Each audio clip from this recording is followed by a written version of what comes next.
Jadi bagaimana kita bisa memahami ujian itu, kemudian kita menerimanya tanpa mengeluh dan tanpa mempertanyakan hal itu kepada Allah.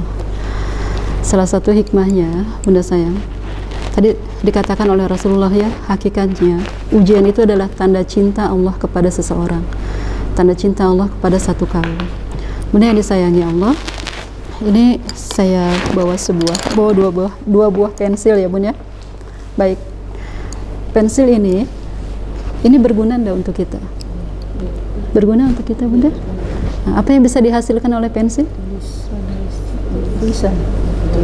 Tulisan, coretan, apa lagi? Karya, ya? Karya. Bisa karya itu nilainya mahal? Bisa. Mungkin jutaan ya, mungkin puluhan juta, ratusan juta, bahkan mungkin miliar, ya. Itu bisa dihasilkan dari goresan pensil ini. Terus saya tanya sama bunda-bunda, kalau pensilnya kondisinya begini, bisa enggak dipakai? Bisa enggak dia berguna? Tidak ya, tidak bisa. Baik. Tidak bisa ya? Tidak bisa. Baik, pertanyaan saya, supaya dia berguna, supaya dia berfungsi dan bisa menghadirkan nilai karya yang mahal, apa yang harus dilalui oleh pensil ini? Dia apa? Diserut ya. Nah, saya sudah bawa tuh serutannya. Karena tadi saya lihat kebetulan ada anak saya itu dapat hadiah, Umi buat Umi katanya. Oh ya sini nak. Baik. Jadi bunda sayang, jadi ini akan berharga, akan bernilai pensil ini ketika diserut ya. Baik ya, saya serut ya bunda ya. Ya baik. Bunda. Baik. Ya.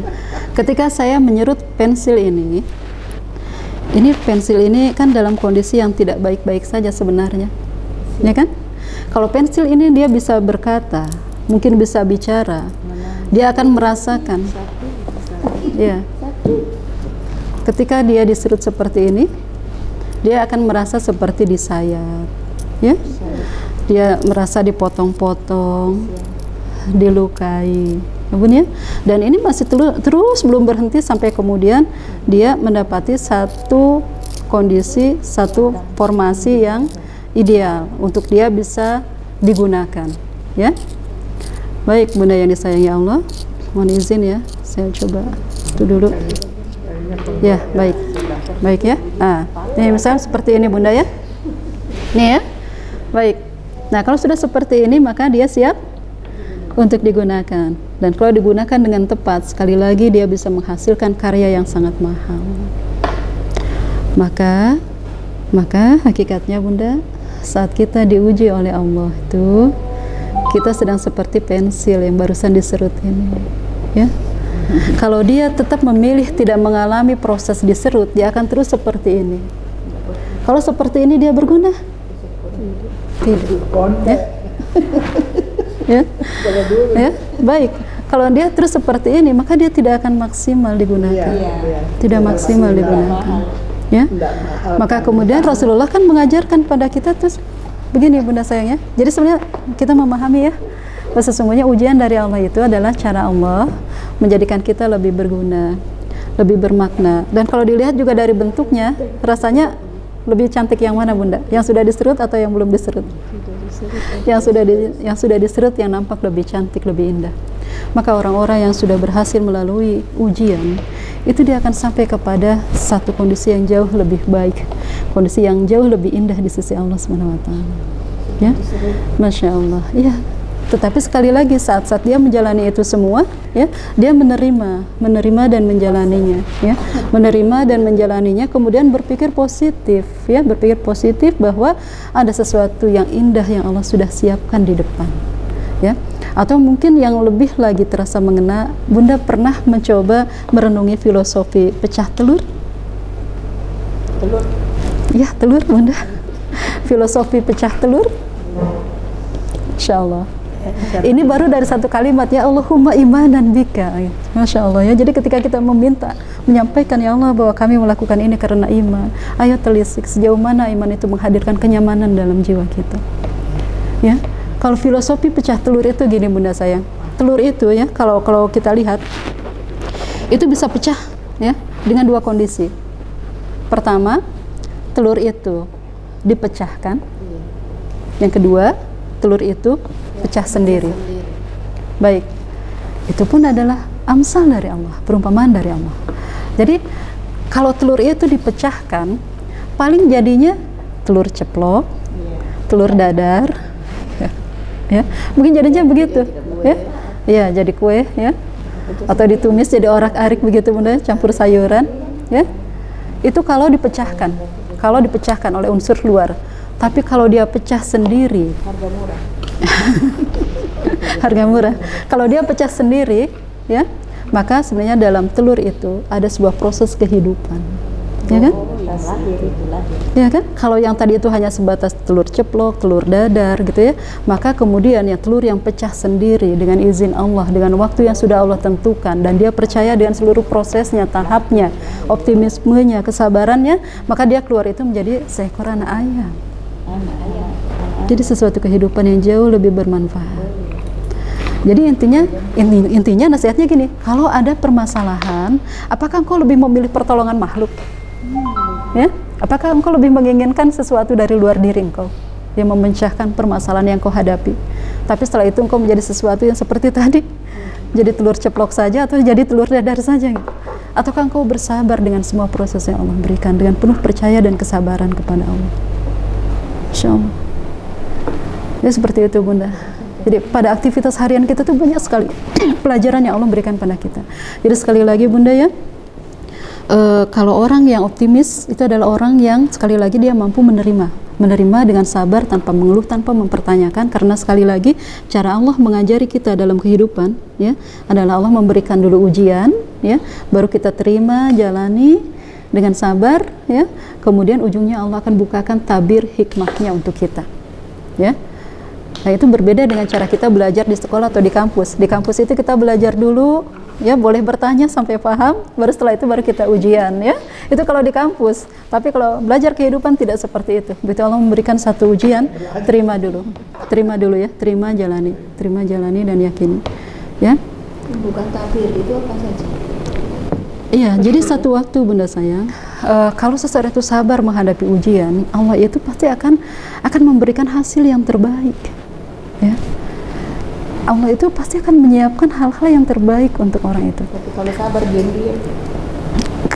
Yang dikatakan sabar itu, baik Bunda ya, sabar itu flashback ke materi awal ya, di 1 Desember yang lalu, 2023. Jadi sabar itu Bunda saya bukan sekedar menerima ya. Jadi sabar itu kan ada 3 ya. Ada 3 jenis sabar ya. Yang pertama mungkin memang sifatnya menerima ya. Kemudian yang kedua sabar itu kalau sabar ketemu dengan ujian ya, kita menerima. Kemudian ada sifatnya sabar dalam ketaatan. Yang ketiga adalah sabar dalam mengikhtiarkan solusi yang mengharuskan kita untuk bergerak ya. Jadi orang yang kalau misalnya dia sakit kemudian dia bergerak berobat tanpa mengeluh tapi dia berobat ya, itu bukan orang tidak sabar, itu adalah orang yang sabar dalam ikhtiarnya gitu ya. Jadi sekali lagi sabar itu bukan diam pasif ya, tapi kalaupun diam itu berupa sebuah perenungan mendalam yang kemudian akan mencerahkan jiwanya gitu ya. Jadi seperti tadi diinjak, ditenang-tenang, diinjak diam-diam pada saat. Iya, jadi nanti kita lihat Bunda saya ya. Jadi nanti kita lihat. Iya, mungkin bisa jadi mungkin itu satu penyikapan yang tepat jika kondisinya seperti ini. Satu waktu Rasulullah pernah dihina-hina oleh orang Yahudi, kan? Beliau sedang bersama Abu Bakar As-Siddiq. Nah, semakin Rasul dibully, semakin dihina. Kalau Rasulnya sih biasa aja. Tapi sahabatnya itu yang kemudian merasa gerah dan akhirnya membalas cercaan orang Yahudi itu. Namun apa yang terjadi? Ternyata di luar dugaan Rasul meninggalkan sahabatnya ini. Ditinggalkan. Sampai kan Abu Bakar tuh heran, ya Rasulullah, kenapa gitu ya, aku saya ditinggal gitu. Akhirnya dikejarlah Rasul dan dipertanyakan, ya Rasulullah, tadi saat engkau dibully, kemudian engkau diam dan saya pun tetap diam gitu ya, engkau tetap duduk bersama saya. Tapi begitu saya membalas bulian orang Yahudi itu dengan sama-sama mencaci orang Yahudi itu, kenapa engkau meninggalkan aku? Apa kata Rasulullah? Ya Abu Bakri, sungguh tadi saat engkau bersabar menahan lisan, sesungguhnya ada malaikat rahmat bersama kita. Tapi di saat kata-kata engkau mulai tidak terkendali, emosi engkau mulai meledak-ledak ya, meletup-letup, maka sungguh malaikat rahmat pun pergi dari kita. Dan saya tidak suka duduk di tempat yang di situ tidak ada malaikat rahmat gitu. Insya Allah, ya. Itu mungkin satu waktu bisa jadi seperti itu. Tapi sekali lagi bedakan dengan orang yang toxic positivisme, ya. Karena sifat orang itu begitu berjumpa dengan masalah, dia mengelak, ya. Dia mengelak, enggak kok, saya baik-baik aja, tidak kok, gitu. Padahal dia menyimpan kesedihan yang paling mendalam. Jadi yang paling tepat, Bunda saya, ya, kalau kata guru kami, ketika bertemu dengan masalah, bagaimana cara kita menyelesaikan konflik dalam jiwa kita, rumusnya itu ABC. Ada yang pernah dengar ABC? ABC. Rumus Pythagoras, Masya Allah, ya. Rumusnya itu ABC. Jadi yang pertama A-nya itu adalah, Masya Allah, Bunda sudah jam 2. Ya Allah. Ya Allah. Sampai jam 4 ya. Allahu Akbar. Tidak dirasa. Ada ujian, Bunda, ya? Jam 2 nanti. Oh, jam 2. Oh ya. Jadi ABC-nya hari ini atau pekan depan? Oh, sekarang. Baik. ABC-nya, rumus ABC saat kita agar kita mampu mengelola jiwa dan tetap bisa menghadirkan optimis, ya. Sebab optimis itu adalah awal hadirnya pertolongan Allah, sebagaimana Nabi Musa alaihissalam, ya. Begitu dia optimis kan, kemudian kan Allah menolong mereka, gitu, ya. Nah, Bunda yang disayangi Allah, ABC di sini adalah kalau bertemu dengan masalah, yang pertama akui. Kalau kemudian dampak dari masalah itu membuat Bunda bingung, membuat Bunda sedih, membuat Bunda marah, kecewa, akui itu. Sampaikan kepada Allah, ya Allah, hamba menghadapi hal ini, ya Allah, Engkau Maha Tahu, hamba kecewa sekali, ya Allah. Ya? Nah, hal itu, ya. Sampaikan hal itu, hamba kecewa, ya Allah. Tapi tidak kemudian mempertanyakan kenapa, ya Allah, kenapa, tidak, ya. Kita mengakui saja, ya Allah, hamba kecewa, ya Allah, hamba bersedih, ya Allah, ya. Insya Allah, ya. Mengakui dulu, ya. Kemudian setelah mengakui, yang keduanya adalah B, ya. B itu adalah beri jeda. Maksudnya beri jeda di sini artinya coba Bunda memberikan waktu kepada diri Bunda untuk melakukan satu proses Bunda mencas kembali kondisi hati Bunda. Mungkin dengan membaca Al-Quran, ya. Mungkin dengan sholat, ya, sholat sunnah, atau mungkin dengan membaca kisah-kisah orang-orang yang memberikan inspirasi, gitu, ya.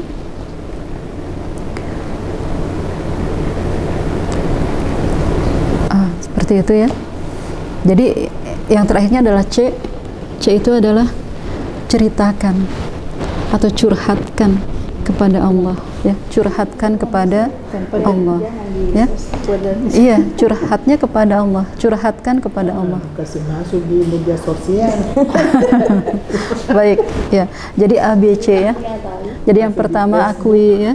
Iya, karena Rasulullah pun juga ketika merasakan beragam macam perasaan, Rasul pun kan menyampaikan dalam doa-doanya, ya. Sampaikan, kemudian ya kita akui. Jadi ketika ada sesuatu langsung terima, ya Allah, gitu kan. Tapi setelah itu apa yang kita lakukan, maksudnya saat kita menerima itu agar kemudian kita dimudahkan oleh Allah untuk sampai ke langkah-langkah berikutnya. Karena orang yang bisa menerima, dia akan menyadari, oh ya, ini ada masalah yang harus saya selesaikan. Oh iya, saya seperti pensil yang sedang mulai masuk untuk diraut, gitu, ya. Gitu kan, saya mulai merasakan sakit, ya Allah, gitu kan. Nah, nanti seperti itu kita kemudian mencari sesuatu yang menguatkan jiwa kita saat jeda kita, dalam doa-doa kita, ya, dalam munajat kita. Seperti itu, Bunda saya mohon kepada Allah dikuatkan, ya. Dan terakhirnya dicurhatkan memang kepada Allah. Nah, kalau curhat kepada Allah mungkin bentuknya begini, bisa jadi misalkan seseorang yang diuji dengan ketakutan, dia berkata, ya Allah, hamba takut, ya Allah, dengan sesuatu hal yang sampai saat ini hamba harapkan tapi masih belum tiba. Ya Allah, hamba takut, ya Allah, gitu kan. Tapi bukankah, nah di situ kan ada buah dari jedanya tadi, dari perenungannya tadi. Tapi bukankah Engkau, ya Allah, yang Maha Kuasa? Bukankah Engkau yang Maha Pemberi, ya Allah? Bukankah Engkau yang pemberiannya tanpa batas? Pemberian yang tanpa syarat, ya, pemberian yang tanpa sifat mustahil, ya Allah. Maka kemudian hamba berharap kepada Engkau, sementara sebagaimana orang-orang yang soleh itu pun pernah menggantungkan harapannya kepada Engkau.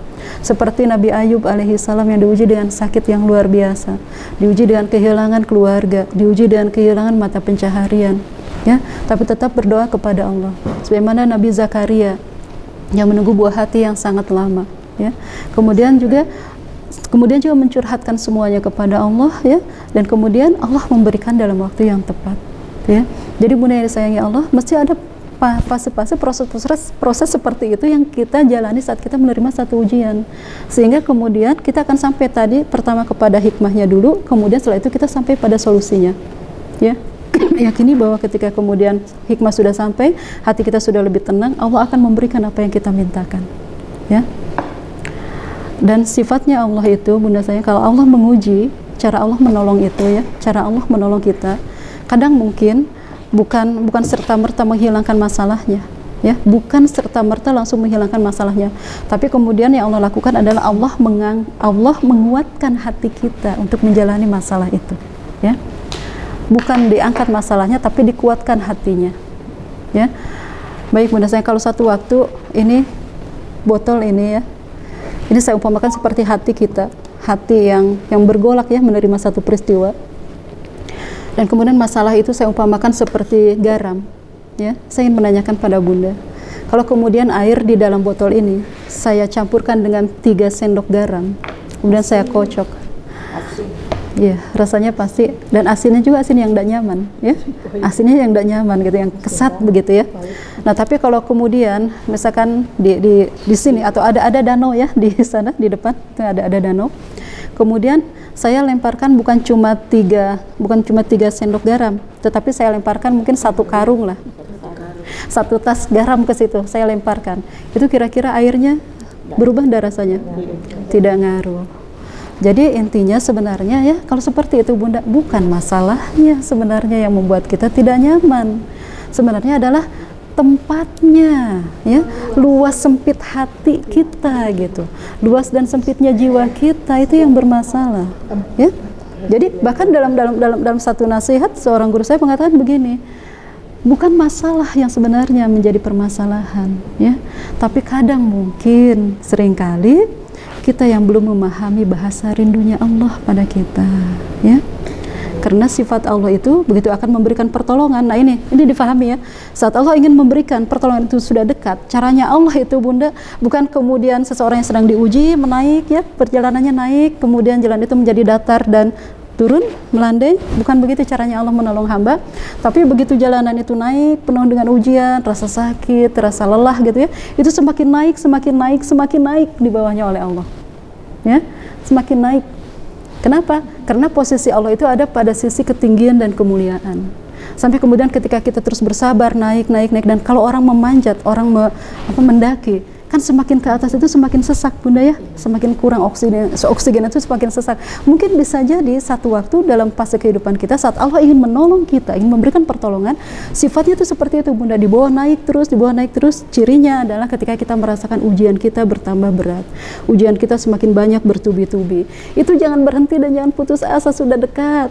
Maka kalau dalam posisi seperti tadi sampai kita merasakan sesak, merasakan sesuatu, ya Allah begitu ya, sudah rasa tidak sanggup, maka saat kita bertanya mata nasrullah kan, kapan pertolongan Allah tiba, maka Allah menjawab ala inna nasrullahi qarib, maka sungguh pertolonganku sudah sangat dekat denganmu.